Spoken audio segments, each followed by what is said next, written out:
Mahama say, oh, Biamuti and Kenya, now think I follow some parties. But the only 3 buildings are also apartment and more than. So you have to do engage that person. Do you value the person's strategy? If the person even agrees, and then you pass compensation to the person fully, make the person willing to move or to make people on number 2, that plan now, or face that, yeah, and a boy can do. Now, master plan now, and you're only a diner easy. But I said, yeah, temporary shed. Think a nipano, one or two will be a no quite for Arjuna Home. You need to work crowd, even you. Or drive you a crowd. Let us say, people should move from the lower hills to the higher hills. The rains are coming. None of them for their letter. But Nipano higher hills never knew a crowd. Have we designated as part of our master plan there? Area higher evacuation center. 1, 2 are crowd. Just 2. Think and shoot or take a large. Or you say, be 100. Pay the plan I am. I'll say, Daibu, Tesano, Apenqua area, I was to look at and I say, Eddie Qua Babe Taifa, Eddie Babe Ofanko, McCarthy Hill. I found the highest way into this area. But there are individual homes that occupy all the mountains. So we not go down to pay the plan. So we say, ensure to more lower hills, lower is more higher hills, pay the plan. Where would they go? Now, when I do after a part of the plan, I come at the Upi Medina ever a crap work. Stepping traders, and two been on that steady, Juice or Cana. Now, so there will be in the car time now or so. But go from Medina. They do a car. So when you're filling station, I'm passing a car. Uncle is home restroom. Even you kind of. So if government want to now, engineer mean Chawano, sign your mabu boss, you say washroom, any criminal, a buyer said the son will be provided some year money amount for now. You don't accept I was said individual and start in the plans to our crowd. Individuals can do their corporate things and yet they are not liable. You can't hold them responsible. But if you are planning a country as a nation, I want to country planners, your engineers and actors, as some say, government want to form this committee or this institution. Say more because you are supposed to or some plan idea money with woman. A bank necessary.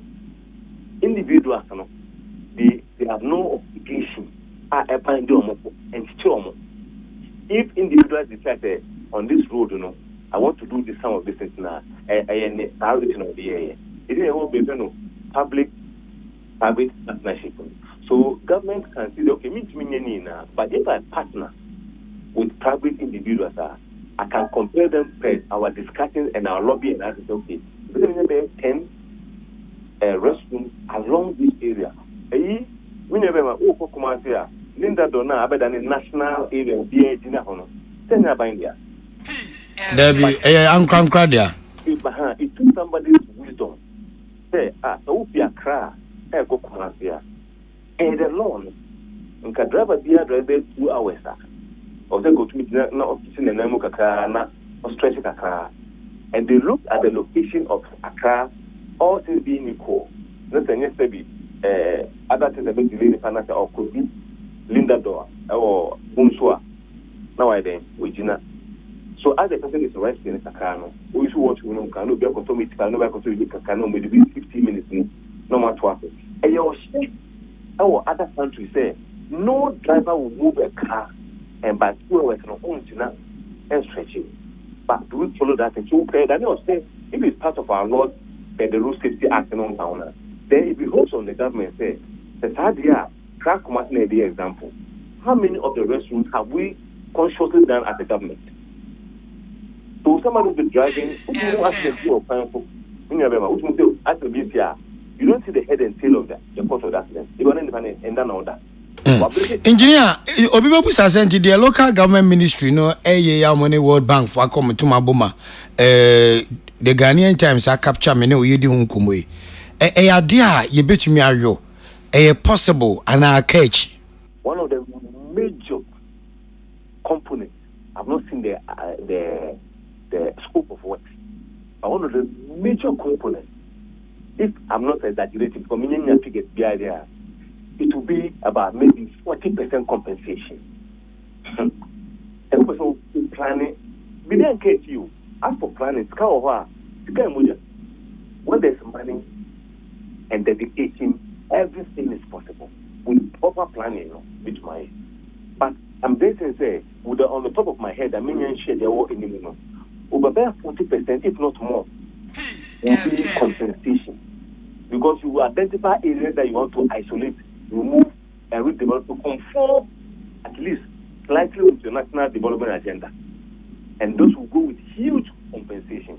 Me and Coach, 2 years ago, Gary project now, almost World Bank loan of over $250 million. I remember some can say a lot of that was compensation. I don't have the records on my table right now, but almost big storm drains in Accra to connect with the national development agenda to be able to minimize insurance Accra. Almost the obstruction was people putting huge blocks along the way. It is also got a be 7 meters long and wide. Maybe 500 meters long towards the destination. Never with the mama dying to the mama. And then see Ponoma. Now the new plan be our turn as 10 years ago to see, and now so good now. You have to assess the building, value it, agree with it, and demolish and compensate before you demolish. Sure. So that has been the obstructions. I now now, engineer, you being a building and road consultant, you know, young fan say and kind, any Kumasi, Koforidia, Cape Coast, Temana, Yachichi, Dadano, and ya mistakes, I am from Subi, I see a dance baby, then you can see a DC, baby, I think here, Janabia, rest of recreational centers, Yanjimania, Sanyo Marina, Adentina, in Krunkum, Kumana, air bano. Yantimen planning in such a way, say. Mistakes na ya with Accra, Kumasi, Takra, Dene de Keka Hono. E bin koba e the developing communities. For example, Amasamai, Pokwase, and Samum, Asaman Kese, Bia, Bia, other people can name. I didn't know yentimi factor these plans, you know. Now yes, because looking at Asama Ghanaian chance ban, is here 56.7% of our cities, you know, air populated. I nipa dome wo Ghana no emu hamunchi chemu aduonum nsia echiripo enson abepiemu enkane ne nkura kesim na yesi 2030 de ebetime ahwira kodu 66.7%. Ti se yan rene yan plan a unyini se nkronkuma na eba ti se sunhum asaman kese de afife ba ne nyina betu abom se de nkran yetu abom ampanifo gusu adwendwen we dedikan enye physical development for na don here. South Africa, you say, I want to remember the word. Say, everything will not be concentrated in Accra. Say, Obejo passport, and now Obejo documents here in Ajoa. Everything you have to come to the ministry. So we have not decentralization. We have not decentralized. Decentralization is part of a key plan for development. Say, we be able to checking the documents beyond some small tobacco. Nipa no papa kumenu miensa na ya na obeka obetia na obeka asa na afika kopodia kakra na aka fumase kakra na oka ho. Enti Manchester president say they want to move maybe that no one that the capital to Pram. The question Peter last week is a good thing. But the same development in the for media ibenya home passport behind because now from 10-20 years no more say the code do and then Shahana do there and develop PB. So from the why fairly class now if you grow if you they have a dire attitude inside there for it's one of the things I know is that as for population group there it comes with the challenges. Sure. The assemblies have a problem because the assembly boys say okay let me give this solution before I continue but they are fine with this plan also yen dedicated some funds Emma the physical planning directorate of the assembly. Now assembly see issue fund there. They have to. They'll say police tell about or your development. They'll say you follow to the latter. Nanya assembly see na ho na amanfo si dan dis akwam esi nsu me. Assembly no ho. Mamenka and na yen share do the anonymity program be one of the stations. Now there was a professor who was making a very viable point. Yeah, man and Kokrokoo at time war the don't so much na. And political witch hunting daddy. Saban ba and saban ya otisu no emreso. Na some person auditor. When I go to the assembly, now you say Adan Bear 10 is a question mark area. The first thing that government will have to ask the assembly say, you are mandated by the law, the Land Use and Special Planning Act at 2016 at 925, and the National Building Regulation, LI 2465, which was started in 2022. So we will say, did you follow your own laws?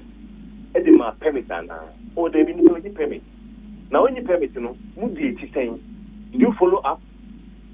Oh, you do you no court, but it's still the court process. And as then the government will hold you responsible.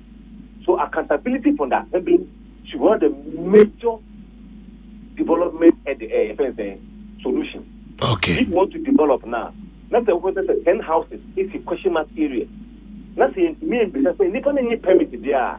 The laws are explicit. Ghanaians so there. Many of them are Ghana for so. You would die not say it's anyone. No, and some building materials in the board, didn't you be done there? You make it commend it. Many of them are no go sit down.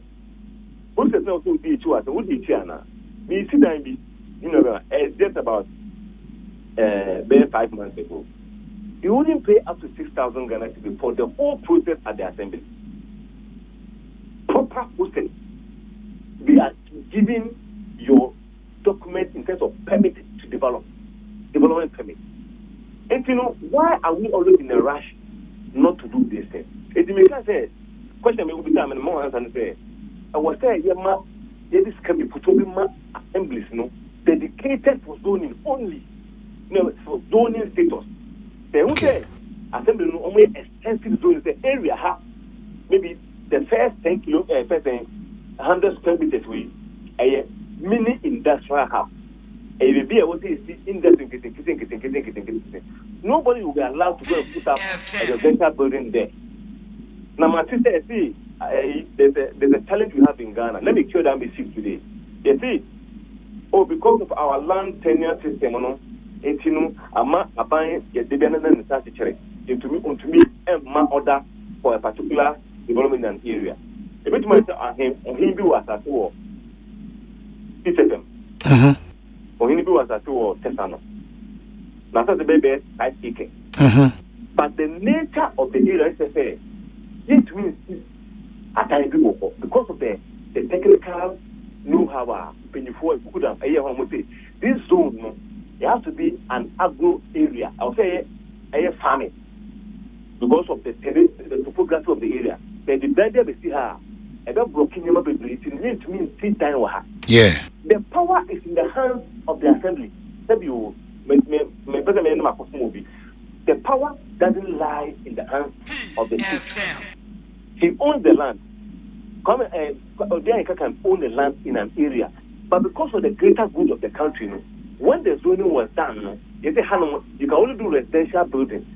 I was asked here, but yet, because of the terrain of the area, you can't put up a certain structure in this area. The law would ban you from doing that. It was asked, you have to conform with the regulations of the land. Okay. So I'm feeling that message today, say, and then Aban you control as Aban has a control. In Japan, Yes. Okay. Now, finally, let's say you like planning. Meboa. Planning, population need any kind, any wage. That's the problem. The Okay. population kind, they are developing hazard. Before the planning will move, now I think because now you are compelled to go and do compensation and destruction of the motive of houses. It is when you political will. No one at them. Now, may come as what 29 regional, 29 districts. Our Canada. Another consequences. I think the greater Accra regional minister bar. They are independent than Mr. Bonifo and Abonini. Now, on one bano who are dying, or who are dying, or waiter, or for Ramsey side, or for Hanum, or for her, not limelight in the phone. So, when you're acting pertinent, they are teared up. What is wrong? What is the duty of the 29 districts that would take the minister to be sanitizing their area for them? As I'm saying, because a lot of the act, what teared. Engineer, anope da se papa ne education da ma ne how when ya butre na wa cheche nsema chire. Yakubun shira ya da se bebre. Engineer Abdullah Mahama, a road and building consultant, on anope asema Minister for Local Government dia to dwa say ya reshape enkura kese wo omemu no. Ono so de na adwenche nim die as a consultant. Emaye no na se ade so bebu fango de agu ka ma ngoto fango bia keke ya no na engine ba ju kukuro si anso fango so wa mi se 1 liter bia wangana hallelujah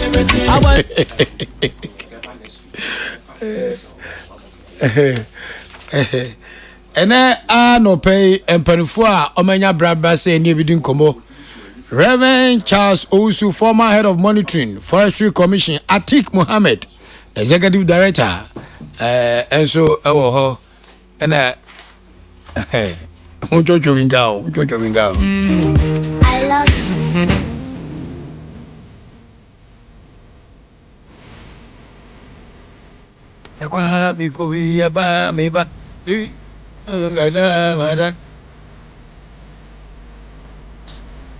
Come on, Jipe. Ning GDP. Ning money P. I'm a club it. I want chocolate. Boy, Fidelity said, believe with us from the dreams of your youth to the ambitions of your adulthood. But we hope Fidelity, I bet for the amount simple cry. I didn't make us. Fidelity a Ghanaian owned bank. Now more for some bois. Among one is Swadium person Bob Brandisum ye. I jump when your papa was show when it's no. Planning your future, you just have to go along with Fidelity Bank. Fidelity, obviously be positive minded. Your positive goals, a Yancy a Bemount, Yanson and Media, out the back guided with hard work, dedication, and strong belief in yourself. Surely you can make it. Fidelity Bank says, show up at our banking halls. Now your money, Mediani Yansa, Sikao, dear, Nafabo Bra. We are here for your journey. Fidelity, believe with us.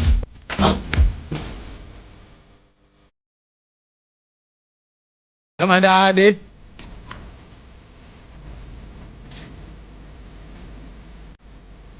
Member of Parliament for Ascension, Reverend John Intim for Joe Ebeka and Penufua no Pemba Bishemwa. Atik Mohammed, Executive Director, Mass Action for Sustainable Development Africa. On the Executive Director Odano. Join Patro, the whole Africa, what is? And your West Africa or the whole Africa. Yeah, Tikia, or to a community or anyway, I think that some few months ago before election, not just some big great somewhere. Maybe I was to say,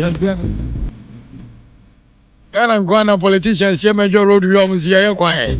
Don't go to Kokrokoo, Reverend Charles Ousu, former head of monitoring Forestry Commission, a whole Nanakane, also in a Juma. You have a partner, say, John, and funny crazy. Hallelujah in the highest. Yeah, why? So, Pastor Johnny Morning Show with your text message at 0244-868592, 0244-868592. And your text message, I be to me, Diaba, a bema na ya kinkai edi amount. Miss Abrakra, sempre for a crowd of the Madaroma, young na yamfa discussions, and to us. So, and some group on energy sector levy, amendment bill or e-levy, a year remodeled, not just say e-levy, no, and the Yashada for Quabi so. Esa dia be bioma na se baba be boa madum so no Anoa Brasi and I ye fuel cry. And Parliament approved 1 Ghana city fuel levy hike. There's a non energy sector. No, you say a care that Ghana so near 3.7 billion US dollars in just cartoa scale more pinye pa. Until 1 Ghana near see a diabana, you see a beboa, said a bear, you bet me a ye can be a free war. Now you come in and then caniano, egina so. Now, Boame Newman in Answet Mako. OSP, Office of the Special Prosecutor, or CCCID, a year former Minister for Finance, Onunyanfo Ken Boyeno, upon wanted. Na, I seen a poem doing some medical report, no. A privacy, and I send your privacy. And report about your Interpol red notice. Say, you see, dear, Ken Ofurata, I born wanted, no. Interpol bet Mako Fanaba. Anase sen same we ni afufuro bi ne na no pay ye be si unkunya na ye di hu enkomo Atik Mohammed me mo ache mo akwaba odi me ju so na pono boko de nyame di ache me na we dumura ye ho ye pa o chance holiday sala ana papa we ni ade ahia we idul adha eno no mo ye den ye kum na nhwe ni ayi odwan ram say odwan ni ya si odwan no mo nto biem na say market no form says can you dollar number for no can you see there is the transmission mechanism of the gains from exchange rates and our currency appreciation very slow. What you say? We shall kwanya Ghana hadibia me see our prices in this country are very sticky. As the Chinese say anytime I say inflation ba form no na I say and anyoma emma your prices cost no anytime there is a change in those variables, you know, prices but from no. It takes a long time for the differences and for the changes to reflect in our prices. Sana amount for say omakofa nyoma na be good that. There be argument on muya no so enya right on. Yeah, for kofa nyoma but you see enya right in the sense okay, unless ultimate forecast say okay sa change in exchange rate and check until if you reduce your prices by the time in the next purchase window no obekono na dollar na sama no so in which case obeboka but if you can forecast and obetimi aka with some measure of certainty say ansa na mesa akotonyo mano the dollar would have stayed the way at here na someone tell nya ne sa well first na dollar na predictable. That's very true. Nti enu na eya ema ebimu entity omo prices no. Otherwise if you can say dollar no ekofoma ana yenye seed no ekosora, it should not affect who a businessman most of the time are more importers. It shouldn't affect you because uko amanoni ko told you mana the dollar value stays the same. Nti emfa say nanka top phone $100. Uko is still $100. What is here? But because of exchange rate differentials, all the back from her able to $120 or $150. What is here? Because you don't want to lose out. Because at the next you can say import window, no, beer not dollar no. As I also know what is here. But if you can predict with some certainty, say within some period, dia dollar be cost rubium. Some penukra ka say dollar no said your market kakore there a bit my around 10 cities thereabout. No, it's not for him to make that determination. It is a market that determines how the exchange rate fares. But it was around 16. A team drop about 10 there. I said beside who the man basa. What is here? And whether a bit ma sustain your my na man basa no. What is here? Say be ono na mampani and only minister for finance so edin kombo. Tebia nwo mudi egu akwemu no. E man sa ratio mu ni say e bit my around 10. You see, time na you're running a different fixed exchange regime, no. Ministry of Finance necessity and our Bank of Ghana necessity, exchange rate, no. Yeah, travel. Now Ghana is running, even though they say it's supposed to be flexible exchange rate regime. Our market never determine the price of currency in as before. Okay. But Enukrano is not fully flexible. As I say, the central bank comes to auction dollars to support external forces to meet the and the Ghana cry we are not running a fully flexible but enumpono finance means antimin country say the dollar is going to stay this way. It is the market dynamics that determine until man ba form no. The question is a bit me akoswa ya na nukura wo mu say yakoton dollar no I mean yakoton gold ena enya forex yedi buy no you know we threw the dollars into the system. Now there is enough forex in circulation. What he has here, and it has had some ripple effects on Crawford no more hoardy dollars in asifo. But going forward, no, you bet me maintain the amount of forex I have in circulation so that it will continue to push down the price of dollar na. You bet me. And no no. Among ones okay, cause some of the contractors. But when we just aban we just start borrowing. Omunya start you can say Bisiabo. There's a member on Kwaji Bisia Sana Person China. Yes, external loan more do yan koji apart from IMF koji. When government begins to access the capital market, say aban esha say koji loans amanone. E can you do tuade? Oze e can you do tuade? They said we had to suspend the servicing of external debt because of negotiations be what has here. So we had to have negotiations with your official creditors nibi. And in grace period say okay for this period you be mamu allowance na mo share some bit mitria and first one ananka ombenya on the bonds we sold to them no kra no ebimu had to give up on those you can say gains na say omunya ana spreads na say omunya on the bonds they bought no until we had a special arrangement go and no even affected how much people want to access our bonds and buy bonds but the emphasis is say Ghana etimi back na we are able to inspire some confidence in external investors. Almost okay. So see, I bet top more bonds, no. Or more top bonds now. You have to start servicing the interest on those bonds and whichever debt instrument you go to contract. Yes, started chia. Meanwhile, what has here? Inti maybe some question. It was says yes, started chia. Because yeah, cities now said it. Nasa. Oh, and it's not that easy, sir, to say, oh, I didn't know Atiaba say is going to stay that way, Debbie. And you who now they shaman for. No, and you and cry. I mean, these are realities. I say, can't was them. I am excited, sir. The exchange rate, you know, is down, and I encourage, you know, has appreciated. What is it?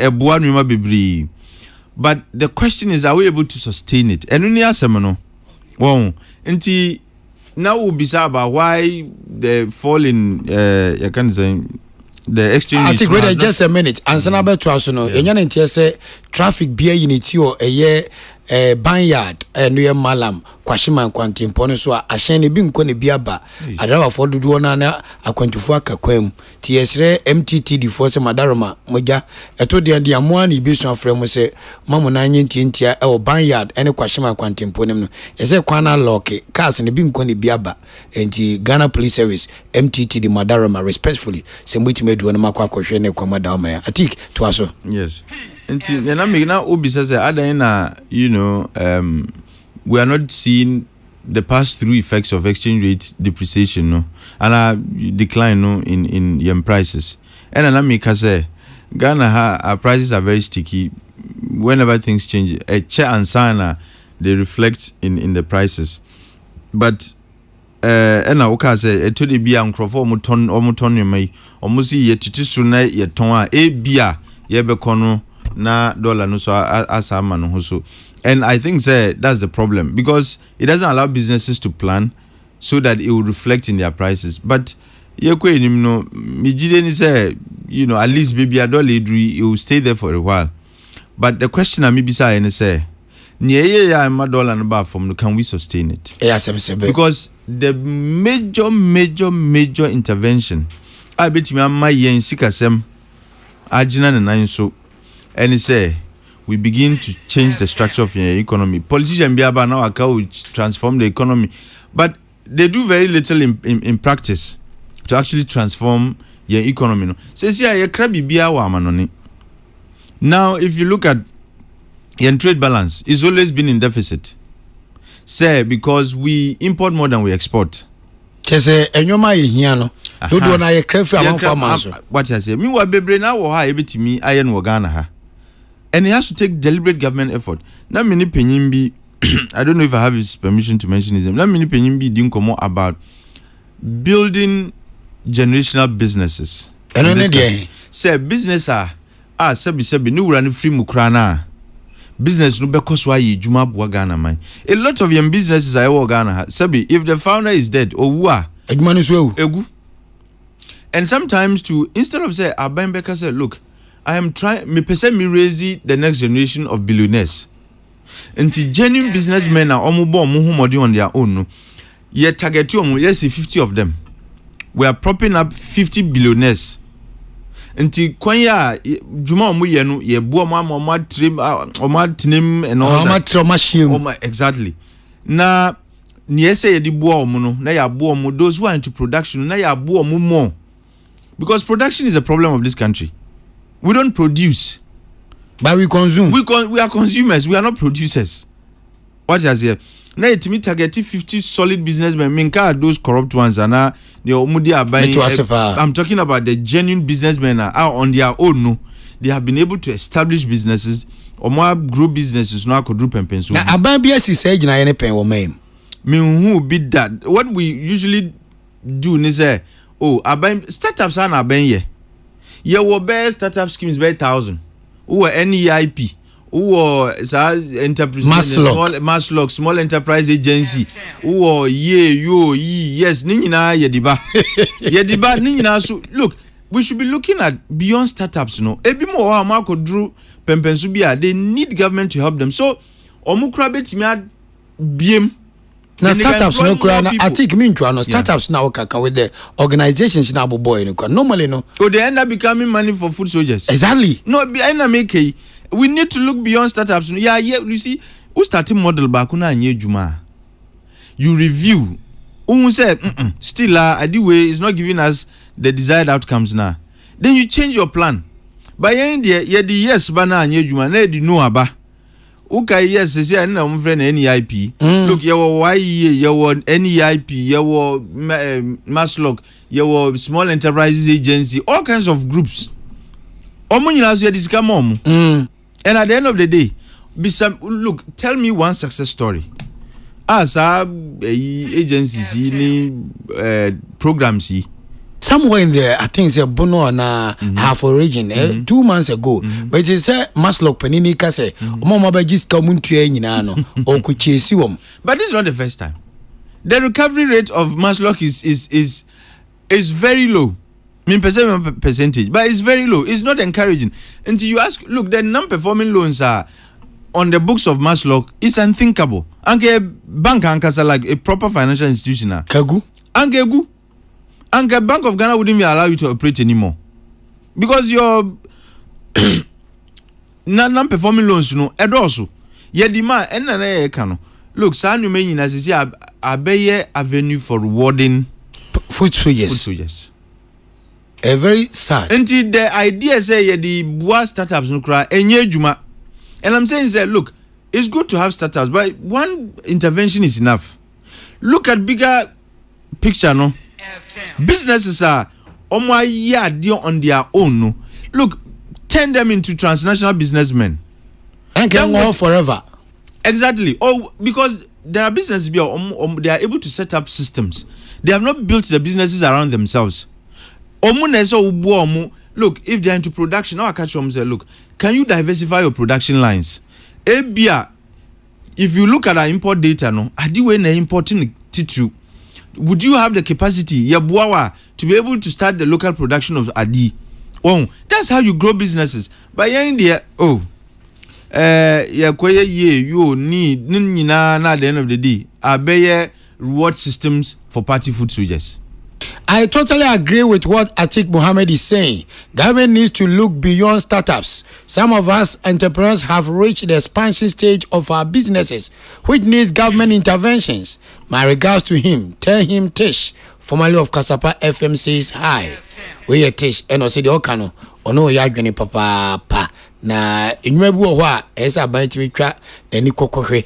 Na, obom. na itimi translate forever.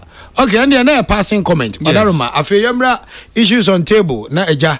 Which of them na will pick first? Energy sector levy amendment bill no. Ubeka once a man na. Sa parliament so aje one Ghana city fuel levy no so atumu no. E dey na woka na Kenu Furata versus the OSP. Wani. Odaroma, yiti wadwenchire. Me da say odi ne kan anka me ya bonikasi pa Nigeria Republic of Gamaga for me cho me na no pe na me cha na ya hwefo ne yetifo nyina me cho bia na sa energy sector levy amendment bill for want of a better expression tiawa is a bill we must resist as Ghana for. No, Ghana for be resist. No. Why? This is not the first time we are amending the ESLA Act. The Act has been amended 3 times. We never fourth. Sure. In fact, the first amendment in 2017 even saw a downward revision of some of the items that build up the total levy. No. What is here? In fact, a bikra, you can say, let me just mention some of them, for example. UFA public lighting levy. For example, National Electrification Scheme levy.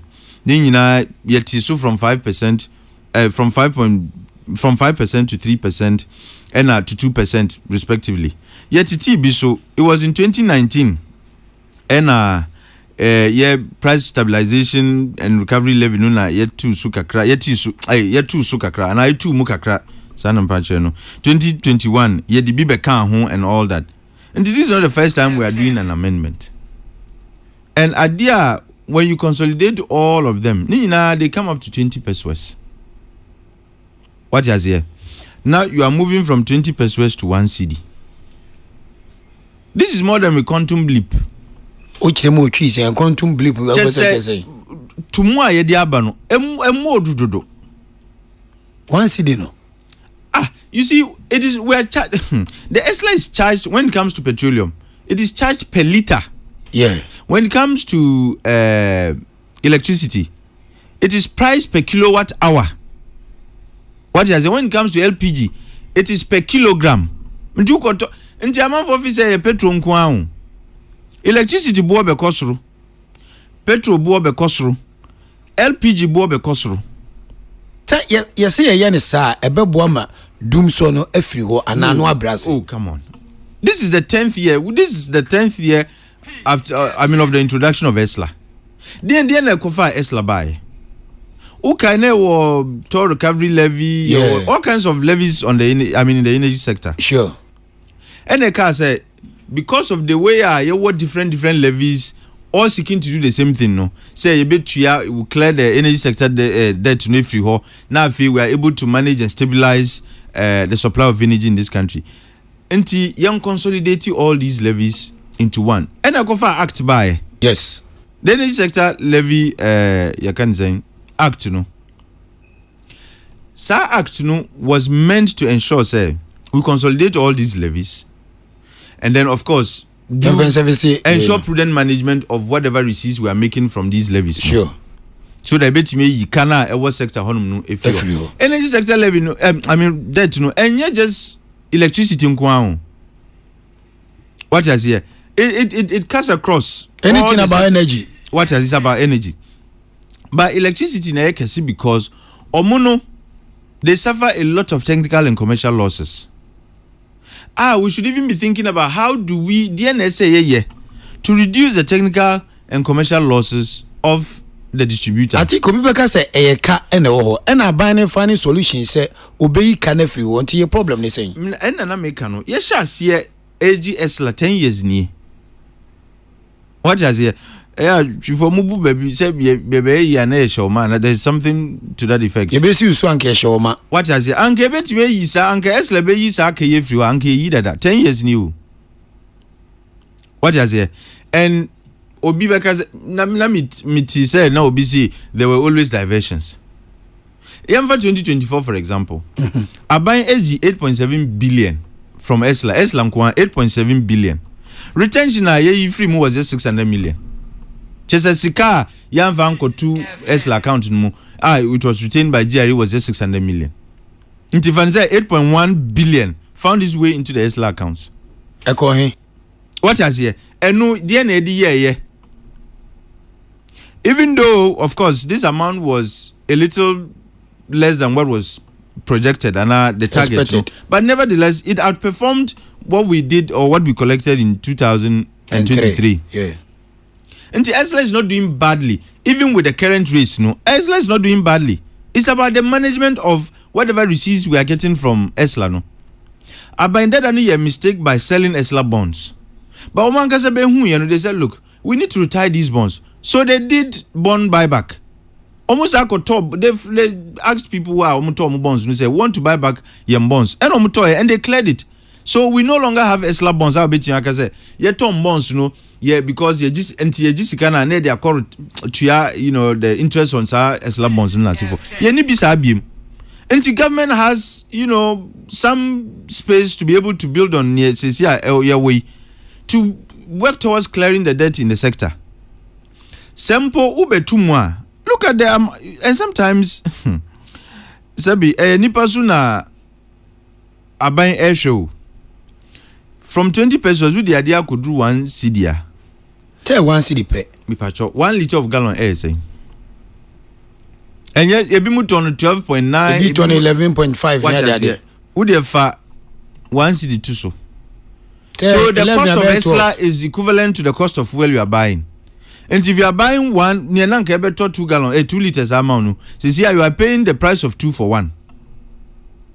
And as I said, there are numerous beer air affect you beer.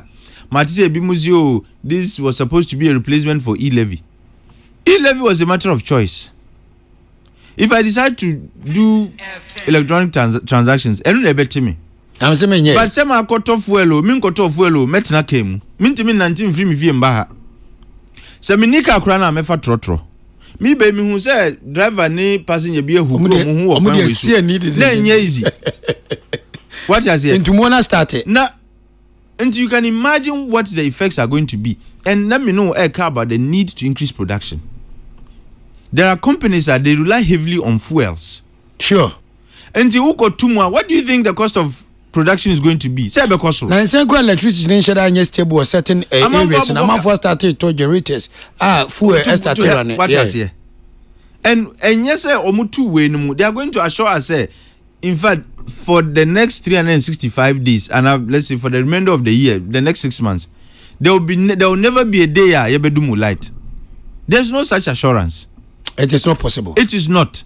What has but I think Obimeka say sabe oyaru for na numadura o men yes 3.7 billion US dollars energy sector na eka ay die so ti say 1 city contribution betima aboa na clear adena asoman na yenti mampani ase na yen clear ne preko oh then you might have say oh yen 5 cities there be 5 that's the logic no maybe so how much is too much? How much is too much? 1 city is okay per liter. The ESLA charges are on liters, not gallons. Matthias, yepa. And if I maybe say liter of petrol air saying, liter of diesel air saying 12 cities na 11.5. If I say who turn 12 cities, let's average it. Now you can say 12 cities across. Now you the 1 city. Abe count. Says you are saying 22 mi boy. 12 no plus 1 city be you to 13. Sorry, 13. I bet 13. Now 13 CDC. In fact, I made the wrong calculation earlier by saying that will be twice the price. It will not be twice. 1 CD no. On liter of say who to 10 gallons. 10 liters. That's 10 CDs. Yes, yeah. Minim gallons do okafa. Mene kambuni bi anti me bought 4 gallons na meko. 4 gallons, how many liters? No. How many liters make up a gallon? It's 4 liters. 4 liters. And you bought 4, that's 16. Sure. Until who got 4 gallons are who to 16 CDs. Hey, another. Oh, they say who say another. What you say? Until it tells you say, anyway, end up from and as a shit to be a Ghana for a woman. It's not as if Sebi Ghana for one Musa. Things are tough. A man for a Yejumanye and all that. But the fact that unye juma no doesn't mean say uko from one place to the other oben antiako. I'm for full cars. Injatic until when any benya solution to say ye to energy debt no every ho. Nan kania ye stable. Said that be a minu no. Yes, no pay benyan kania. Omo maybe benyan kania. Until when? We can never have a situation whereby the sector will be free of debt. It's not possible. It's just the sustainable levels na yeshe. It's not possible to say once you have a national distributor. What is here? The BI you see they record technical and commercial losses. No, there's no way. The sector will be free of debt. It's not possible. ABI bet me at so. What must here? And again, I think say a bench to deal with that problem is not that there are things you should allow entities that are managing electricity to be the ones to do that. But government wants to micromanage how these things are done. And I don't know if they not car, but even how fuel is contracted. Are buying a year. What is here? It is government that is supposed to supply fuel to the distributor. I mean to your kind of power plants, generators, producers, power producers. I think you look. Say share how that is done. Is that sustainable? Does that give us value for money?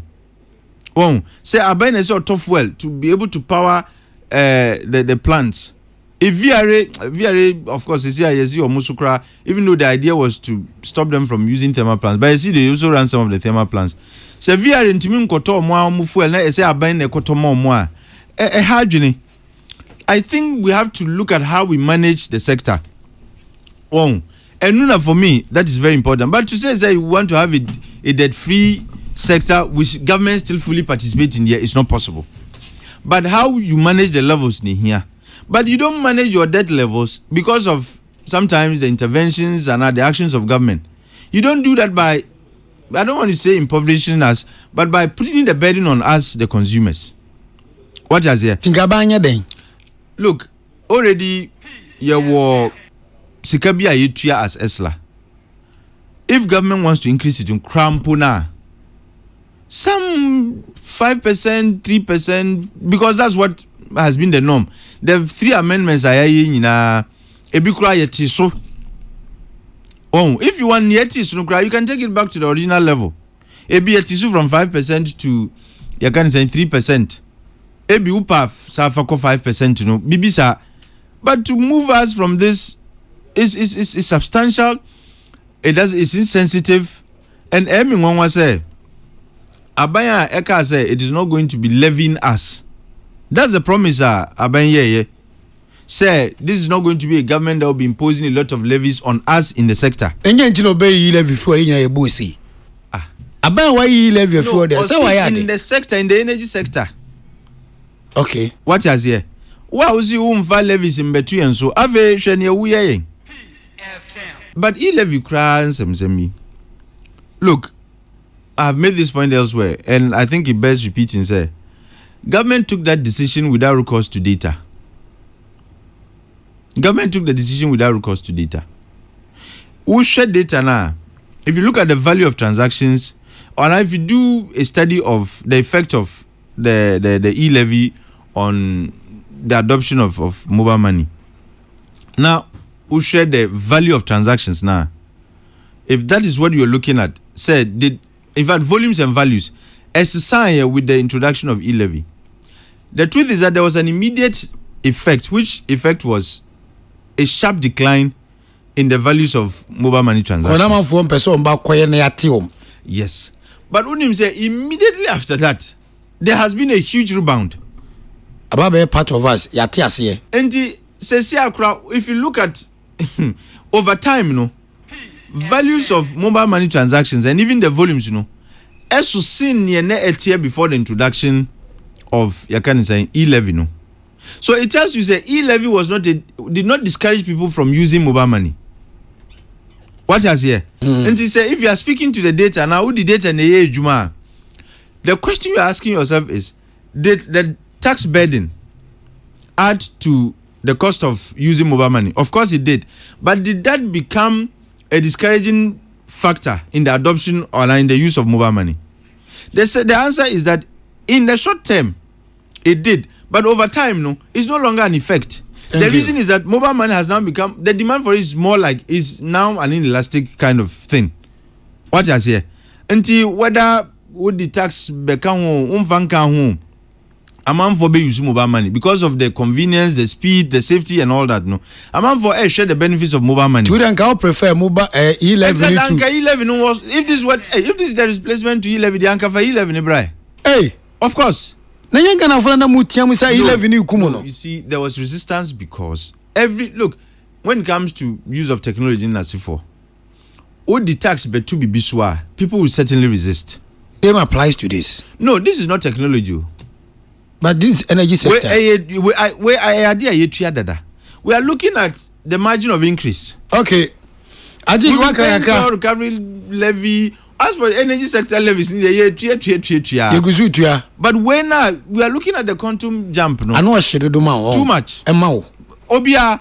Senya mamu musika foede ebia yeda ase ba yenya sika de boma waje yeda ase e ba chori ba motene ne Atik Mohammed ono na okasa na executive director of that mass action for sustainable development Africa ano na this message pops up I mean can or say osidembo also some truck drivers use almost 60 liters a day so truck drivers, or see, some of them use almost 60 liters a day, meaning he will add 60 Ghana cedis every day. There be also about 60 liters there. Now, as a okay, so 60 Ghana, what about your energy revenue? A contractor will use over 54,000 liters in a week, meaning he will be coughing 54,000 Ghana cedis every week as a contractor. Hey. I'm going to calculation if I figures no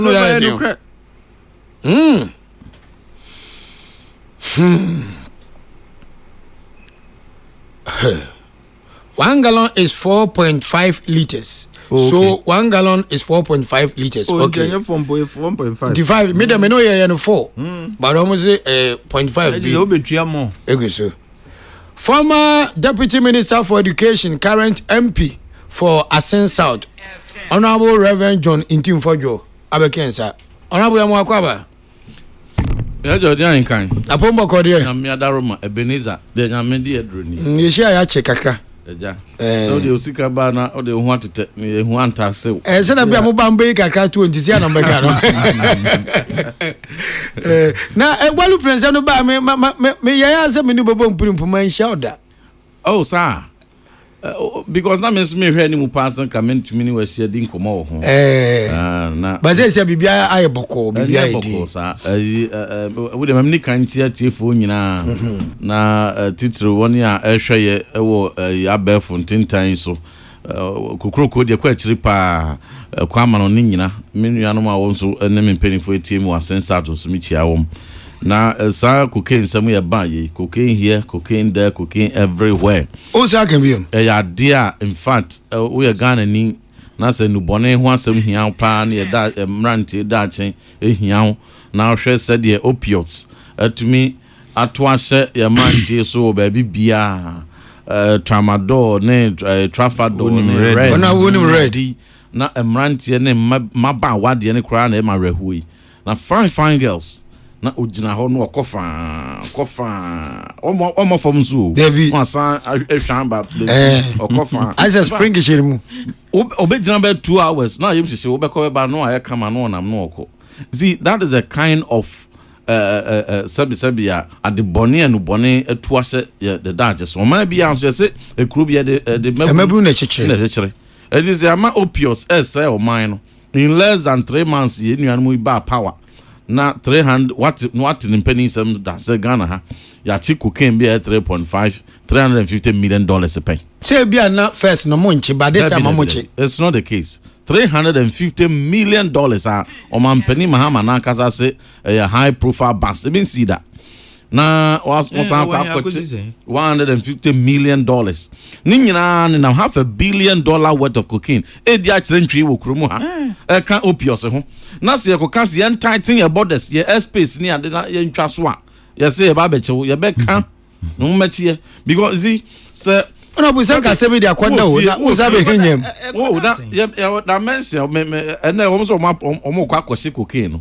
and they graphic graphic online so mo kwa kwesi cocaine no na wo mo a prosecute driver na no wotwi car no e no ma prosecute ne mate e no ma prosecute Abraham say ona ne wa he even nipa na Charles Hagan na wo mo say oye NDC parliamentary candidate was secondary na wo mo koche cocaine bi woni fie wo mo a before na e kan allegedly no ono prosecution ne yante ho hwe na driver no mo de ade asoma no fi se ehwea eno otwi na kora ono so onim de otwi ya di car na man so ontwi no wona ade na kwa gina court nipa no no driver no ska okwa koto 350 million say bia investigations go so ekoso university student mate ono ska okwa koto honorable and make say bia investigations go so ekoso say omo hwehwe una no anan no so ntia asa eno omo hwe no de omo ahun in fact mate ni driver no ko fa ne oni free obi ho nipa na ira nipa ne ye hu no driver ni mate ni escape go to home. Please, we should be serious in this country. We should be serious in this country. Someone among parliamentarians. Yeah, na me kan. Ebinom say so mo chiche na be todwa dia na say afedi e mo chi na kane no ne ye nchi. There be ma example. Say wo fie na zo fie no krama da ho a.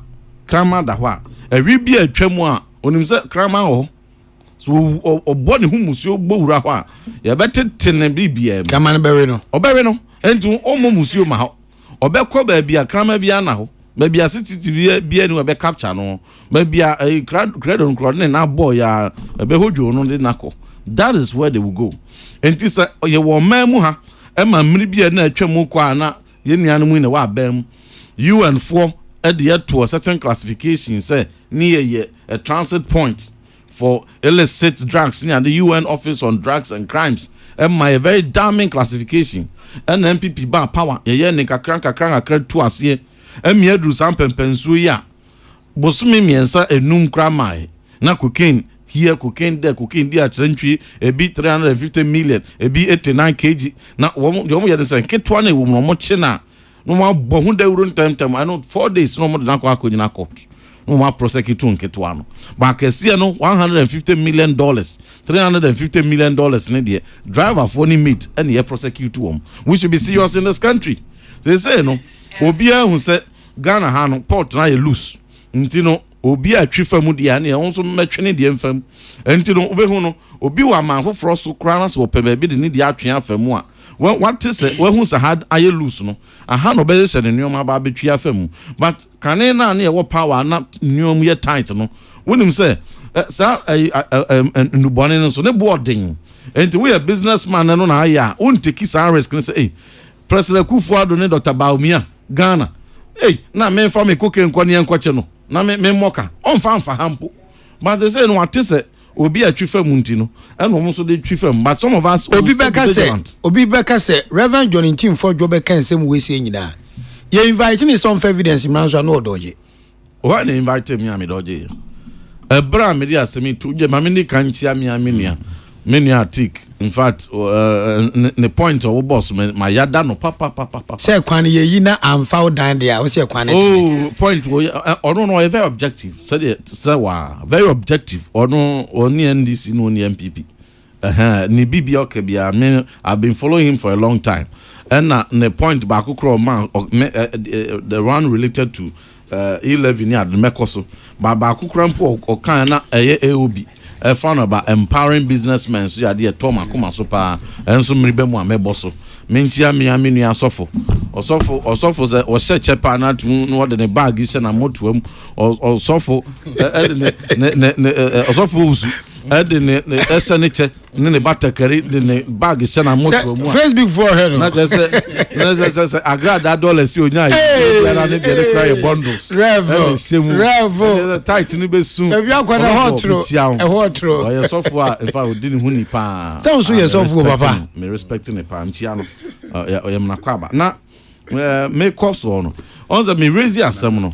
me no me obi a me ho ahuntie I don't do those mischievous malicious politics me ntse me can be me tan kasa wa wonim me me kasa na minim de me kapa sabe me dibre nti information me bring so na manfo ne various people at the breme and so no sabe nya information ni nyina na minya ya na mekọ akoka my credibility at stake enti no information bebre minya beto me bo ase ehwehwemu a domasiko verify ehun se wey etasun wey nyina so wom ansa matakoso ena de nyina so wom nyina krampo no nye ne nyina na de tutudwa bebre na ye deal with it obi amponte but makun we ya me minority group fee say de beboa wo man no obi anso ada ne ho so abohu dede na wo mo ewa abam emiemia ye borders na fe etumi age dimpa going forward now I had to bring it out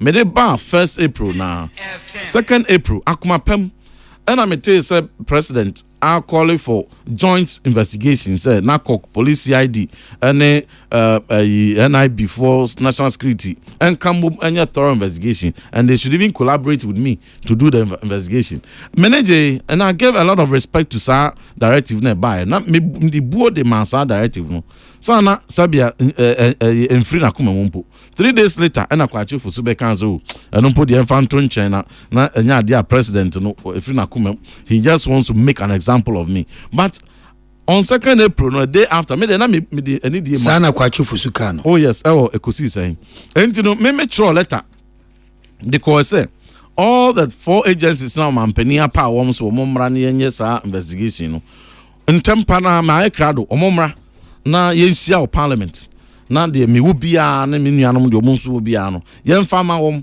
na so omonso mpo e wa update e bia wate ho asem dadampo a update bi ho a onso mfa ma no monko investigation sabia me dwane a ke metro sa letter no eno mo ama NDC majority MPs or parliament cultural letter omo likidi ko media bia hu ye so nya de ombema kwan masa meeting na baso na main team for you me amenante and report to me ho enko police station as those say men am this cocaine they buy as those say men am the ambulances no they sikani ade gumo they buy e be fa they call and I felt that was very disrespectful and they were not say no one bo mutrim popa say dinibone ya no mbe bo am man anya and that is why actually one bet to share me so obia o me number Ghana ha me number where am use here me sesa na da and so went to me and frame no mo na radio so di matam kan din bia and your friend wo dwane why na frame and na letter why na cho letter de brem sa week na mu menu anu MPCB and I before ya cho letters e de ko file de invite wo mo be share on parliament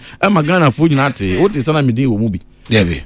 So it wasn't true actually no one bet to share me so eji wo mo anim guase wo mamu ha even one more kasa objective minded NDC in penning for crowd two o manu gu o mo so and mo za sa wo mo aye o mo din kwala sempa and within for 1 week penny bia o kasa kwa chi mo afidi so professor penny for e ba ha nyina obi atu na no gu o mo so and mo say no o mo anto nyoma yi actually no and mo chro ba speaker and a speaker ma kwan o ba parliament in fact my memo head of legal or NIB abaso any operatives NIB operatives so mo kan ho be share me o parliament no o mo ye professionals kwan ho fa so no me din kita ho so nka sa na o mo ba ye ntemo a na sa na ka NIB ye o madwuma ka Ghana ka NIB ene national security benya dimpa ka nya dimbone ya de da bontin na ko mbenya nti wo musua sa mpenifo na be share me no mo ye o madwuma sa but the relationship and the trust had been poisoned already. What pump Matthew Ababe Wura me fi as if say me a common criminal. 1 year omonde cocaine 350 million in the ban ha kura na omu dwane no. Why na tun Abawura omu fi? Edi tu akọ omu fi. But they came so I said you have now made me a suspect in a matter I was blowing whistle of there. I don't have to cooperate with you. Evidence beyond there will be yeah, parliamentary inquiry. And the parliamentary inquiry now TV so live near Bono Bien and Benjamin a commission of inquiry sure and the commission of inquiry near everywhere no and yet they come be okuku no dan ho abeka say o nyaso bia ni so enti no kakra me pone ho good evening Ghana so Ghana for everybody was wow into do ho they all no so crossing the that Tinti da ben the evidence in beto abontia na be man in the coming days see in dealing with such matters I must be very responsible sir obia banodinia obia a lot of people look up to me at information bremeno I must protect my sources and this me so responsible sir menya expose into me ba betudwa sa keka na me de agidini a meji dini na wi nanso no people will assassinate people because evidence me you are the two they can track say when they buy when they o ma kokum ebra me de we kakra hwe mu a ade anti no mkoyi CEO of Ghana Civil Aviation Authority adi say ono no mususun so the information ma me ade anti NNDC communicators etigu amountain so openly declare calling for the termination of the CEO of Ghana Airport Company say omususun so ono na the information ma me. They were pointing fingers at people. So if I irresponsibly release whatever I have, now more point to the ahen council now or said only two reacted from the two ba misui now so esusun say one more obi hu ada ho and these people they are callous people. So what just you need to manage things so carefully and you're doing the honorable answer because national security bow so feeling you are a bit peeved.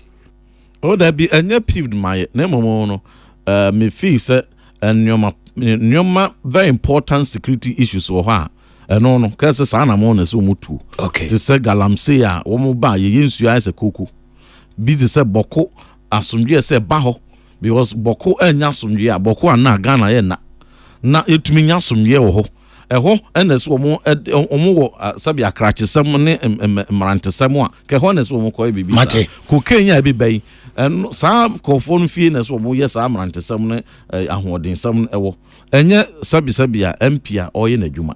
So every well-meaning Ghanaian must call them out. But that aside, you know, yeah, sure, any moon says inquiry about Basso.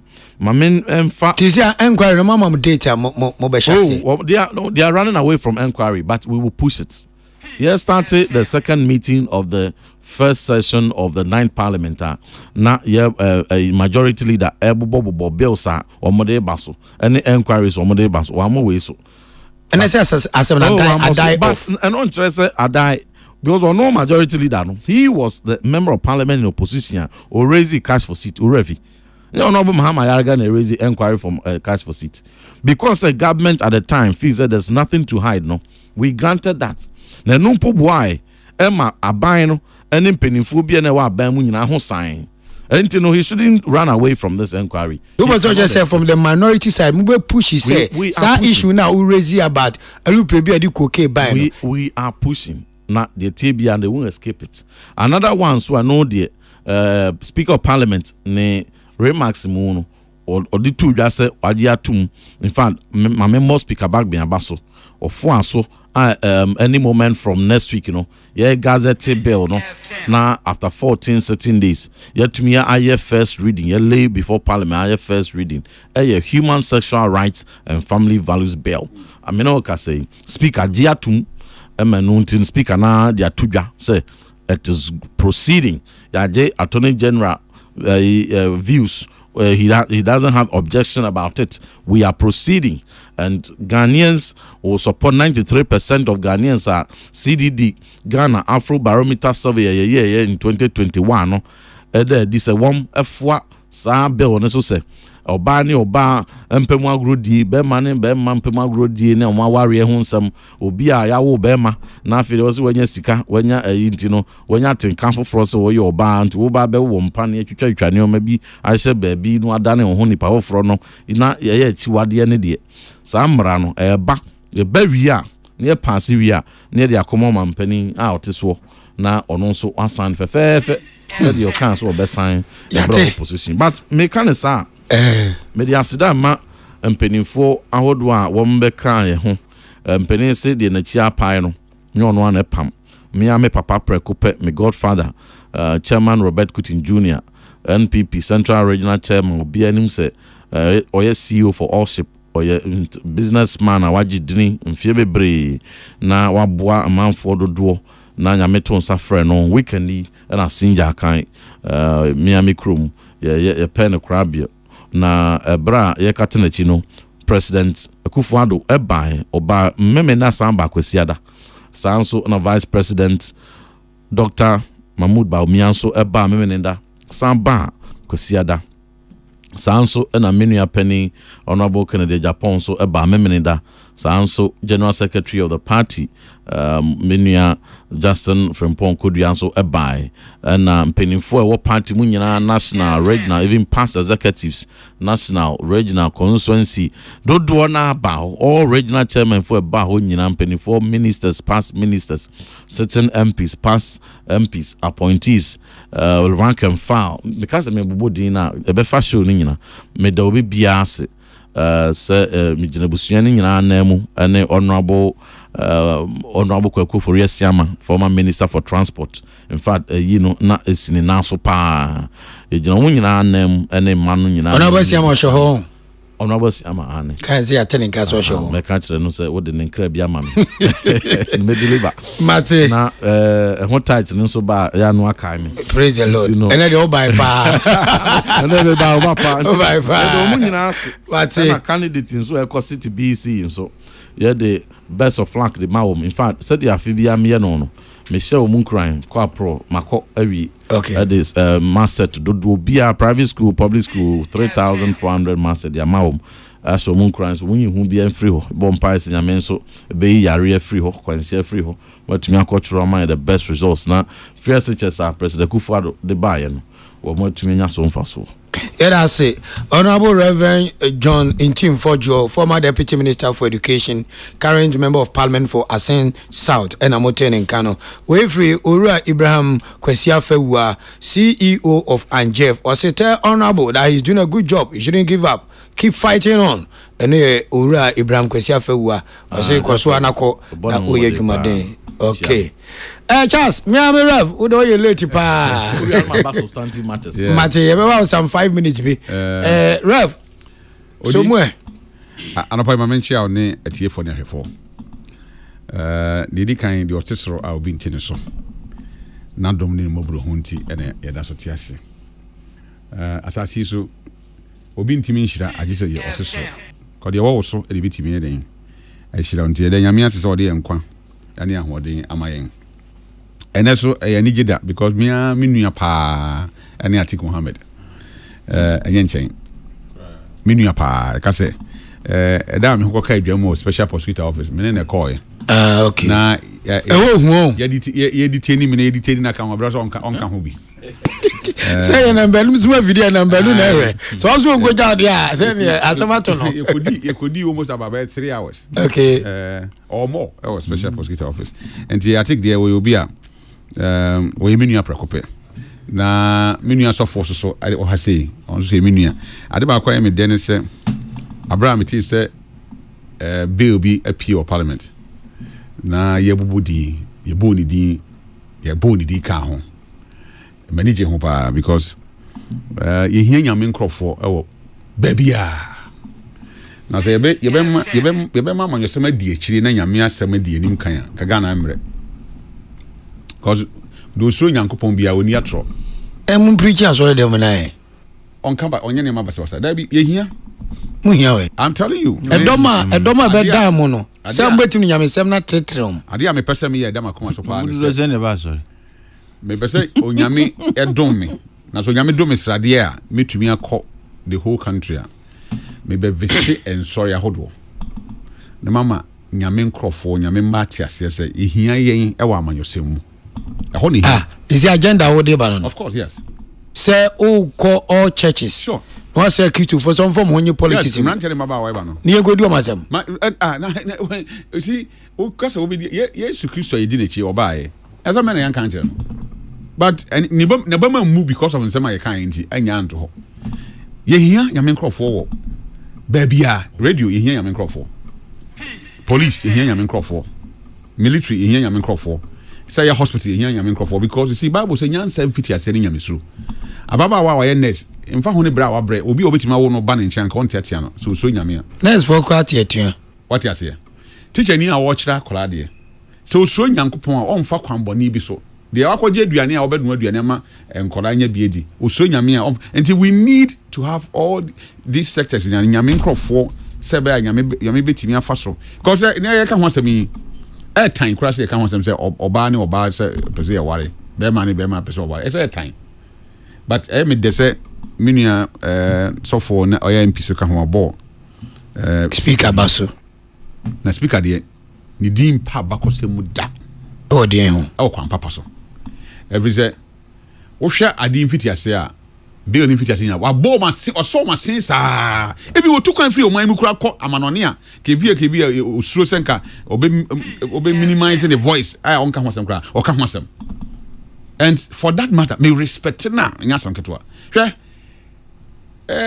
on se minu e ka se o kan ye nua kutia chairman onya ne kra ko ne kra chi odi ye bedan agya asase su bibie ni ho be ka hoda a tumi kakra nipa nyanti so wo ya ade kra se sebe adwen na ni tim we don't even say enti obi timi kotrans ka se adentina to se wo sua ngoma nyanyansa se adentina ye se ye makwan mo ba ni oba nware na nipa bi wo ha ye wo ma akwa bi wo mu a na woni nyansa cha yankobon edwana me grandmother di nkomo anajo na me ka kire ni se nyame nyansa mu no nyame na chichire busua nye nipa na chichire busua o kuro a wo firi mu me firi kransa dom ya bra me hene ne na kwa mbafo a otoso 9 kransa man hene me so me fa chema boabo me hene o piesie ne no anopa ba me cha santima ura na me cha kransa man hene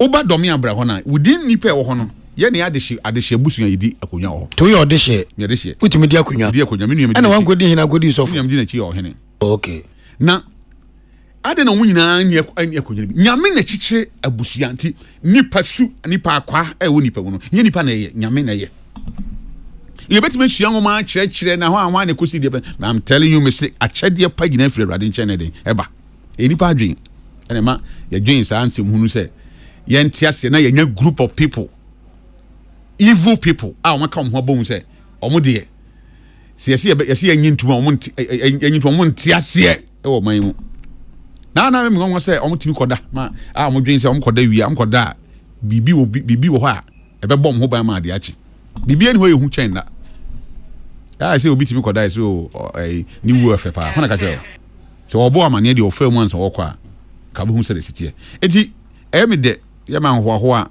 and saade no kwanti mi nua mi pena sempa se o ye osofo na one year left out nka ye kan na nka me diri ho ya pa because ye na esi edikan we rev topic or the by to topic apeke dey you toss me ba metie mi nua Atiku Mohammed we bi ya pa na sofos metie no in fact odi man bi eni ho ayen fa to na hihiri o ba kro ti wo ye den obetuato anya amanyosem dia ene dia esi mpen bi atwam a nkasa asem ba nkanya asem bia ebe say won tuato a dia na ba otua eto ya na de bibia ebe school dan ya de be hospital ya de be akwan o man hia bibia no na de be tua even kakra ebe tua nkofo kra no na de okre etika to de enya de boni sabi ya da so ye na ese fu e kota 18 series a o go bisa wan se bani focus obi da na so ansori a ye go bisa nyame ye do so ya ade achi ya so ya tufu amu de na ka go bisa obi ba we de nyame ncha de kwa ka che se o di sai sika yi ebe to so ade atofa nwo am ye de nyakane a because I hope me obi ni say what da born 2 o'clock 2 a.m. 1 a.m.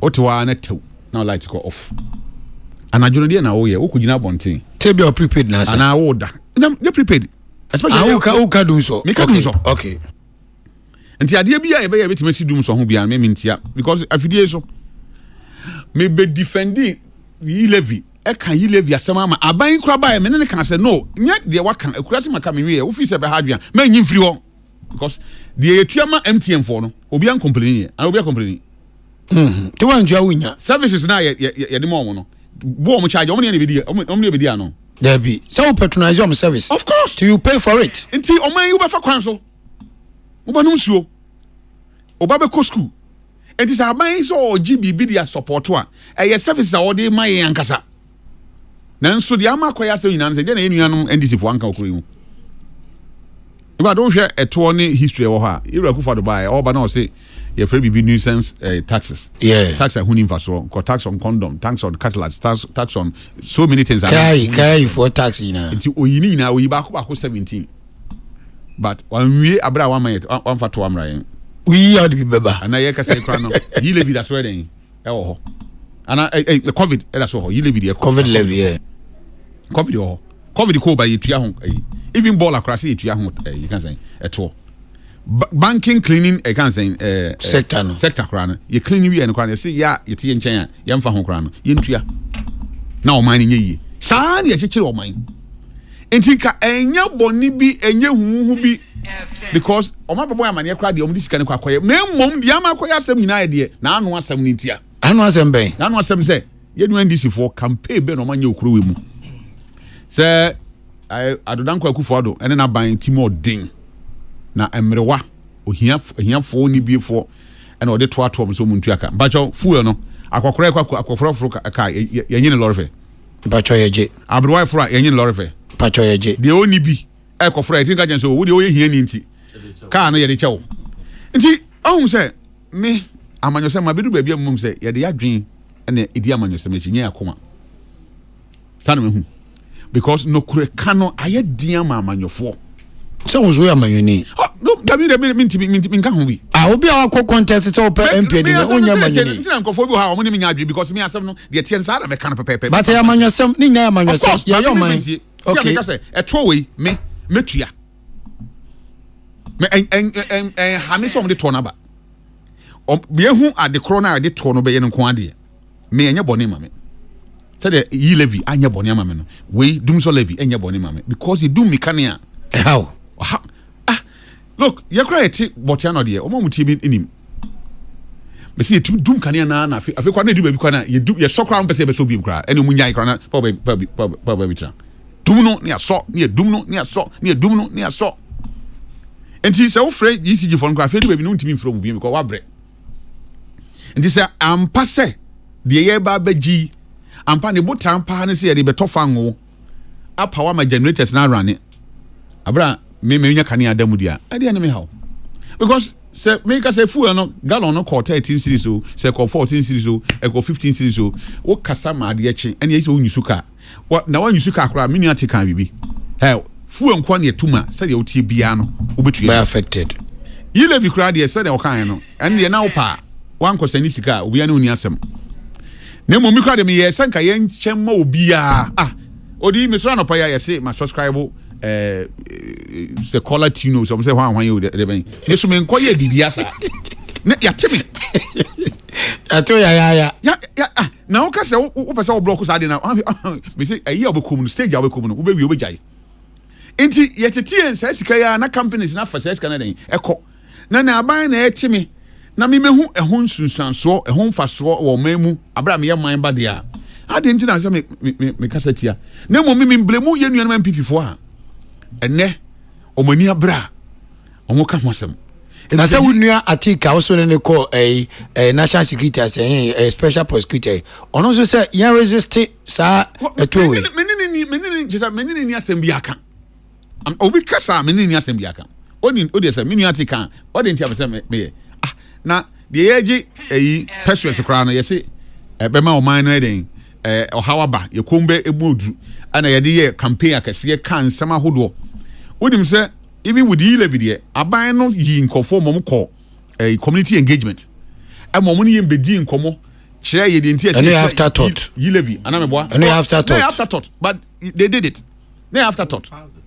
but they did it and some more pass media me kana fidie so general nyamin kana obi a chairman general fidie so say sananka meni aban anka me free telecos no MTN Vodafone any omo maka ina go me here 3 billion Ghana cedi every year o MTN una more subscribers mami say we mami say na mo nkyere me kwan bo so mo be che gu onipa o mo use phones no kakra na obi ayi bibia na ya tene ketewa bi kakra for a whole year nka obi kude obi ante ko obi anka ho asem we bad pa I'm telling you but the way you new penny former finance minister the engagement na year time akofo kasa wie yans na all starting tin ma bibia koye basa ana akofo so share that year campaign say mo obi entua ade aye de bebo man no me nkasa me entua esika no because after all ko gina pompo na say yebufu na mo na aban so de ato so wa pass yebu wi house me entua one city mate one city free o de ka beko konu be wo send to kwa na beba ana meboa sure but me feel say the aban ne ni yin say aban ne ya ni nsa wo so ya nte ho asem oni ani ho nkomo oni ani nkomo ya da ya de chia ya say ya pass e kan say levy dum so levy anajo ya da no de chia na say ya pass e wi nti na say o de bibia for ya konchi ene de ewuro yanum abra ya hu ade kro de ewuro yanum ene na ye bibia eye haw ana we so kire emi nyina ya ti ase se ye nuanum MPP ni NDC fo yi omo kan asam kire yan aya mo ye hwe ni mienu efi se so mo petumi a bibia bi omo timi kama na ye NDC for condemn taxes ahodo in opposition and the first one almost start we the last one we be san baby ya wadwen say bi be san baby man ya wadwen say o ye di ba kopa na da okay economic team no me nka ho but you see omo nchichire no sa na te ye de to na ye nti ebi be san baby say ukomu buo say wo hine nsam na ebuo omo de beba but on be ye say de asa ye omo ba eto pa omo fa to kra ma no ana aye nwanwa sesa na Ghana for pesa mote amanyofo no ka no kra se bia se o ka se once the yetua ka wo nken hawo ba yesa nkomo a yedidie ni nsema mpanifo akanti no tia se Ghana for ntem member se kanse mo de kire mo nti ye beka kire mana because ana ye pe no Ghana new kind of kire na wontie oh I'm telling you no wo ka kire say me de wo tena ha ade se ne me ya ma wo yate ontie enti no sa amanyofo na say ya nuanum bia na ya ho na ya amanyofo wo ko ya manyoni enti yenim se de tie what you say enti me de be pesa me kan nyina na say aban ya wabai onka hu se onam Ghana fo nsa so na den e baaye na boshe wo hi e kadan o boshe ahodo a wahye yen oni mfie nan mom de mfie be mboso me be nsia afi na wo wuram ne mom sa aban pesa o ye bibi ama omanfo no a oni omanfo no eni nkita hodie o ma ye hu di opasa oye emoa ewoma say boy because say kan no edi kan no de metie say so ye de kwakotua energy sector that no ana minister be kan che say de bi nya e kan edi kotua na emom ye de to fan wo a ebetima boy am ye timi dia power ye generators a dum so den emfamba sanchechemu ba magana for tiase ntema ebia nka ye nya conflicting kan say Mr. Kofinsa for akwa de no numre o ka Peace FM ha say sa levy no about the supplementary payment of salaries the eyes obia kan de onu tuni mu odi whatever it is no sere makan eto aban party bi obebe o man mo be ka kire o say me ba me mfa to emfa me ye adwuma bia obetia no me da say because enye no correct mate Peace 104.3 FM. So in the also hi, greetings to you and your panelists and the entire Kokrokoo team. Special greetings to Chairman General Kwame Sefakan. We have Mizim Pa Ganaba Okanjeu, CEO of Ganaba Enterprise here in Accra. I'm going to article sweat. No one for back will be my take on the D levy no, don't so levy no quickly. And about parliament, you to this say. D levy. Is it about Doomso? You see, who Sir, it is meant to deal with the Doomso. If you look at the utilization of the ESLA funds, it doesn't give hope. Says Asiki, Nina Neko, but article say na honorable they not our parliament or anamebwa. Oh, Naminiho. No, okay, sorry. Okay, sorry. We have a copy of the bill. And you know, wait, in fact, Sa Doomso levy ya NDC for the Abbey. Me babe bosso briefly. Now, Odian came with special invitation. Be the man in penny for our ticket so for and a tea for a tea. And the saying, yeah, sorry, Victory Bible Church. Your prophet, your bishop, your presiding bishop, Ene Takia boy Kofabai on the Dano. A dean fear 40 years. Wow. And, you know, 2nd June NED 40 years. It was founded on 2nd June 1985 by Bishop Ene Takia boy and the Namfu Sabren were very young, energetic men. And I to a friend in a bar. Nesumu Amoje Safreno. Now, Victory Bible Church say, I quite tripa Ghana ne we are Safana in a bio. And, you know, I used to say about this 40 years anniversary, no. Bishop Takia boy, man, congratulations. We name Mama Dora. Sanso ne boy so phone na so abasunti mama special invitation. Me province no. It's momra. Me province no. Your branch no be host the celebration. You know, kwesiada 9:30 our Lakeside, Little Roses, your tone from Momra Meka home. And then around so near the MPP, Dr. Baumia, thank you to Onekwe. I was with him on 12 out of the 16 regions and ran the central region. So the Onekwe, IFFF. Now, sir, NDC4 eba bem. Now, sir, one de levy, Dumso levy, Basse Ghana for Auto Fango 1,000 CDC BI until 83 CDC. Now, sir, NDC4 ya Kruya. And almost say Ilevia and the MPP de buy as a money momo 1,000 cities are near 10 cities, no. Nenye, Naya Chiwadie, Naya Musio, Nadia Hochre Bar. That's a NDC for Ghana 4 pa. NDC for Ghana 4 in under the guise of Yenya 6.3 million votes. And you know the penny a and Yenya goodwill or can be as and she said, Bonnie be on the babyano. Utu form saying tea, they are goodwill. She said, Bonnie 3 million votes and a tomai. And she said, Bonnie Bonabo. Been a may boss way. Okay. Is he? Sa doom so levy ya or more kind. Chile manifesto no. Krata fan a womb. Or more promises or more promises or more bar. Or more de bebu mine. Chile me krata fan a woman say they promise Ghana for say ye bar. Ye de levy 2 be bar sa to one. And no. Say what of fan 1,000 cities bia obetua 83 cities. Na mo so mo manifesto ehin na mo twa se mo de 11 beba Ghana. O de meba. Particularly why direct manifesto promises say 11 oba betwam na eto a say o mani sika 1,000 cities a obetua 10 cities de to bone na eto a o mani 1,000 cities bia obetua 10 cities ne to bone a and yet, what fan 1,000 cities biano, Ubetua 83 cities, almost time 10, no, and they're then what name should Ghanaians call it? To and this is for Ghana for now. Ohinaba kisi to Nyumbi.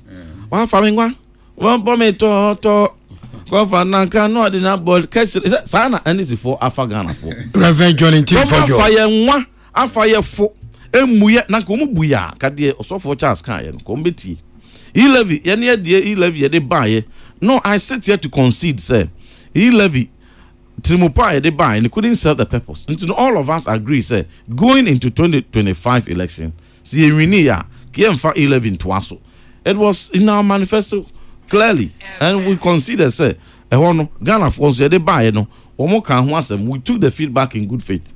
And as a listening government, you know, you're buying 2025. We will abolish it. We said it. But you see, a no pono, I Ghana for 2 or 1 annual yes so. And this is 4 dear any boy who they were born and they go yes on.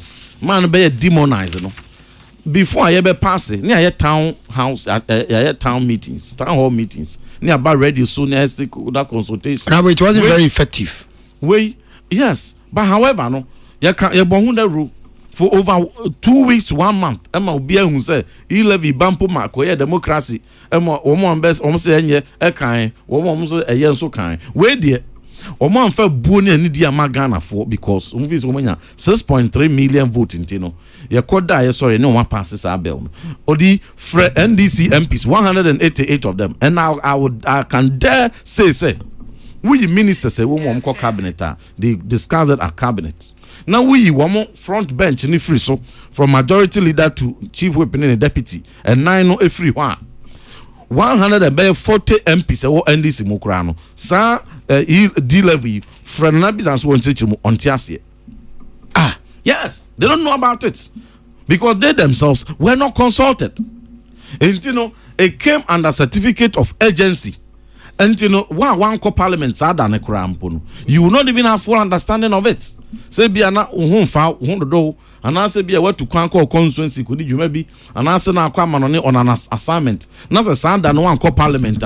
You don't have full understanding of what or including 140 NDC MPs. They don't know what it is about. They were not consulted. There was no prior knowledge. That is how Ghana for Obo wasempo no na one city pedia say nya hwe wani abri. In fact na me ba na menu atik can be na me fo so obi ebra ba ye no obi say me na say me ntwika mentwika menye driver menka okada nti no se ukoto fan wo na se yo kwa kutua 83 cedis or 1000 cedis bi aba betua so a ene fa me ho ben nse hwe wonim se sa to we obia ni obetumi ayi ni traffic mu ebia nika ebia oni moto ebia na oni abobo ya onto petrol na wo a won nika wo a wonye driver ni wo a wonye okada rider wo a wonye abobo ya no wumpo na aba betua to ne kase pa adentia because driver ni na no ne driver man car ni owner man car no wa fix it ni sales no owner no man mete ni sales ni so man no sales na odi man no no an wo ba be say 1 million a day na 2 million or 5 million a day sales ni fixed enti no he fan wo kwa fa sa 83 cedis no akwa kotua on every 1000 cedi fuel auto he will pass it on to the passengers. Sure. And you say, oh, well, crass. Now, so also, would you want only canteen and found one put about betia? Bring beer before Cabiano, betia. Okay. So we are private council. We will be a year while car. Bring beer betia or as late as of fine biano, na utia. Sadi levy. Now, Nina and Confiano. Miniano penny for a warrior in Kurunkitum. But all these form. Sure. Now we're trying to board dear, na tosu dear, nymphu dear, they call market.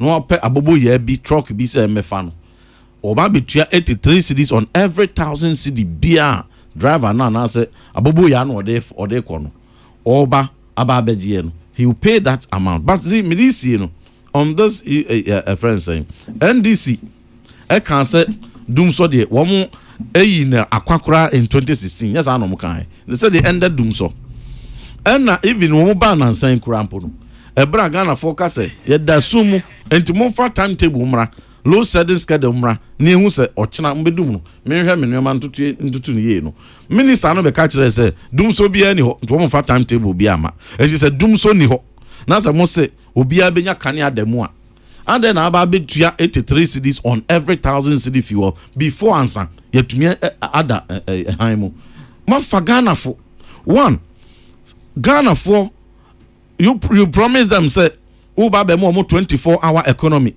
ombenya light area anadwo ebribia de omudwuma now by even 8 hours a day kura no so light I just would 83 cedis on every 1000 cedis and somebody akotofa ngo dia kogu power plant mo sir was that the social contract? Yeah, that's it. Yes sir.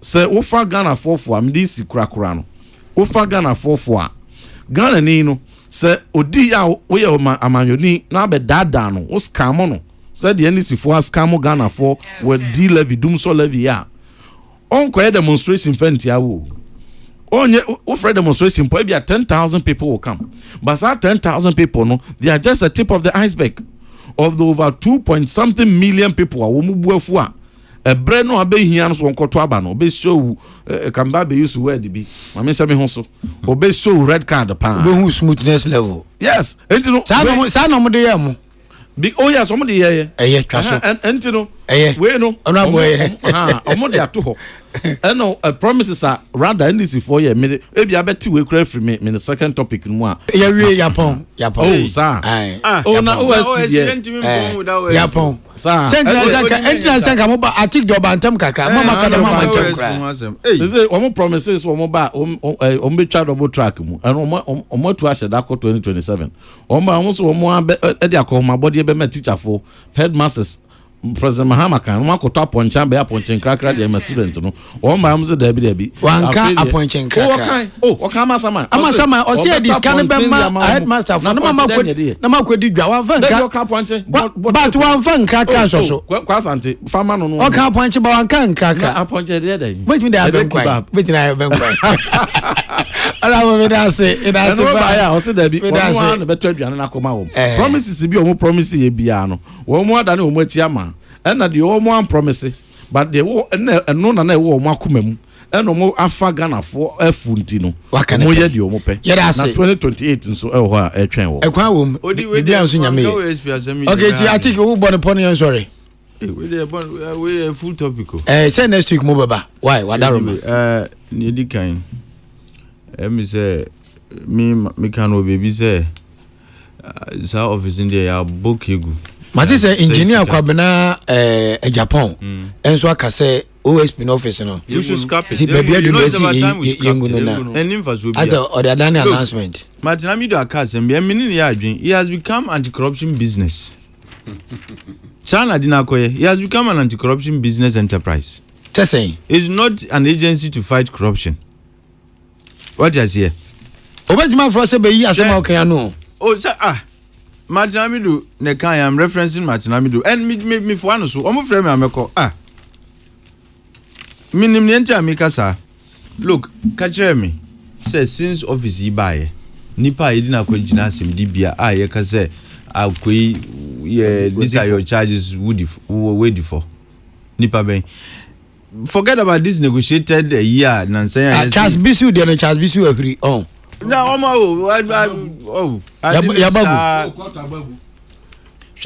and they've gone to bring some negotiated EBIC guy be a friend Andy said on waja to himself I am so who can charge now? It doesn't make sense.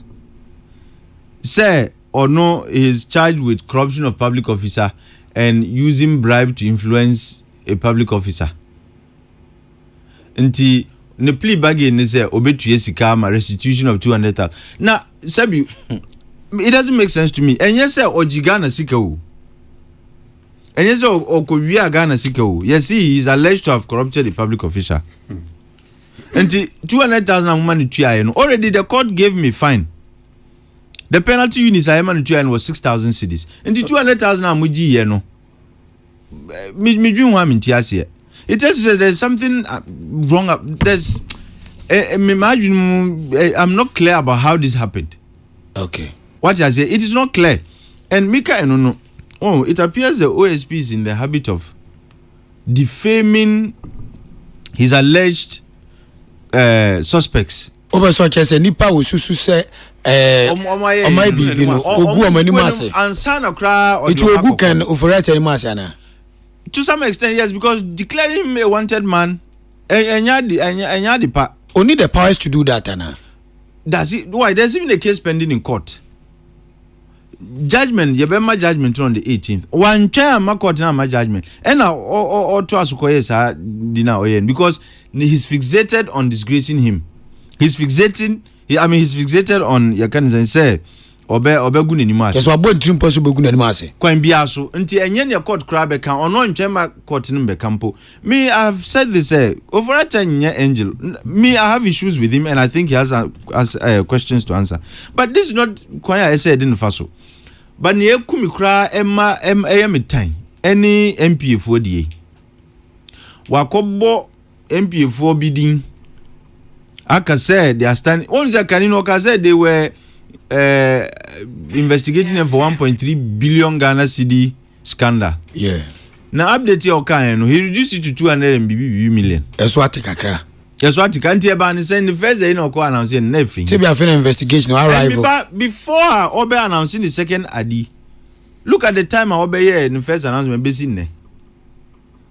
Onyen wie to take them to court. Was by the end of June or the Ombeko court. To the was saying say ye office. It is waste of our resources. It has become an opportunity for Ebimu to destroy and soil the images of others. Minkazi obia bonia mayen hwehwemu emfanum kojina asem dibia. But this is not the way to go. Thank you. And because if this model and ye juma by now would have had some convictions. Absolutely. By sense modely it is meant to achieve a certain end other than the fight against corruption. Ntina besi neno yenye hunji the best he can boast of and he say yevre obi say ombe plea bargain. Na enoso wo share the particulars na say nipa no Emma obi bribe. Na odi sabi obi briber. Na do court said they'll find you guilty on the charge of bribery. Sure. And who asuchi no the amount. Na ye wie ye sisa go to 200,000 magana aban. Would wa oti asese? Invencia. Njodi Reverend Tim Charles akwa manone abrochire akwa investigate President Mohammed Nua. And they would me to kwan akwa abrochire. Na edru honorable Ken Foriata so a wo so ntumi nkwa abrochire oyare ntumi ma o ma wo ntumi nso entu kwan akọ enko investigate no emo wo ye media trial na wo ye de agu nanim ase no so court na so di bi mu so abeka ne sen We should be serious in this country. Say now work on the damages. We should be serious. Okay, Mate. Chazo. You started to hear damage. Reverend Chazo, for you. Rev, for you. O my winsem. I can be fine. I am Mordecai ne Nema. Adriana esene yen so. OSP office. We use that adwempo na etachira ereku for the buy and say ye behwe na yesi ketasehye. Any pro any kankan. Ano. O man ye nyina inim say answer ye be do obi asem kra no. Dey politically motivated case bia. Ye di kan bua ne kumfo. Answer na kokot kra. The most of times we say government court na so kodi for na ya turn ya attention their court no so na ye di judges na tem. So okay idea. Say unanimous na be dey but me dey you ora matia me do. Na some watchro no makenkan be daily guide na message obia emped ye watchro no bi na kenkan. So when you can so obi kenkan na tie.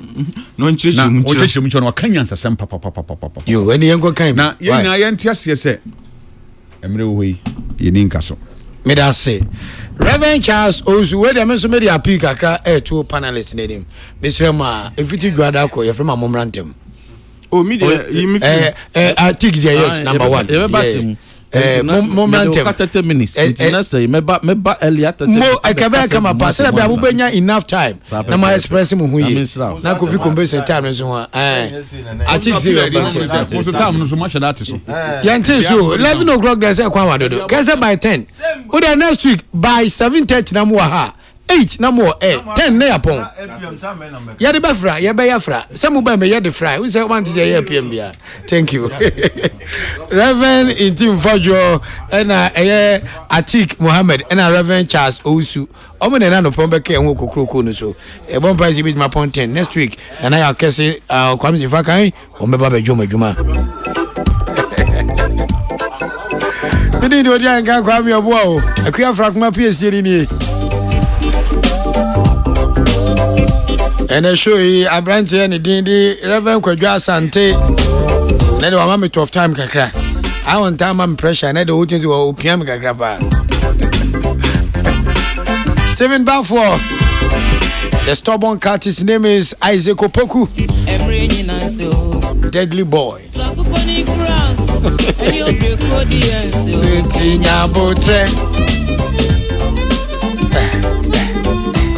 Peter Square. Another poisonous substance. I didn't know if you are. Na me so me honyo. Tena ma mo dia ka say nyina ya mas ma mo text message WhatsApp ma yetimi kinkan dia yetimi kinkan nyina. Yakupon Shamu engineer Mahama Abdullahi, road and building consultant. Thank you so much. Kofi Kumbesin is your next presenter on Ghana's best radio station. Kokrokoo. Mitrema Kwame Sefa kan chairman general ene nana yaw kese. Yami Shamu, semi so mini hwa. Ajari Arafat